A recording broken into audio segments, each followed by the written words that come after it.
کہنے لگے کہ ابا جان، ہم تو دوڑنے اور ایک دوسرے سے آگے نکلنے میں مصروف ہو گئے اور یوسف کو اپنے اسباب کے پاس چھوڑ گئے تو اسے بھیڑیا کھا گیا، اور آپ ہماری بات کو گو ہم سچ ہی کہتے ہیں باور نہیں کریں گے، اور ان کے کرتے پر جھوٹ موٹ کا لہو بھی لگا لائے۔ یعقوب نے کہا کہ یوں نہیں ہے، بلکہ تم اپنے دل سے یہ بات بنا لائے ہو۔ اچھا، صبر کہ وہی خوب ہے، اور جو تم بیان کرتے ہو اس کے بارے میں اللہ ہی سے مدد چاہیے۔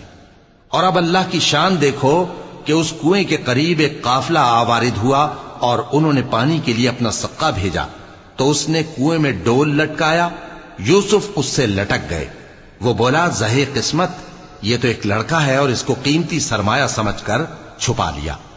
اور جو کچھ وہ کرتے تھے اللہ کو خوب معلوم تھا، اور انہوں نے اس کو تھوڑی سی قیمت یعنی مادود چند درہموں پر بیچ ڈالا، اور وہ اس سے بیزار ہو رہے تھے۔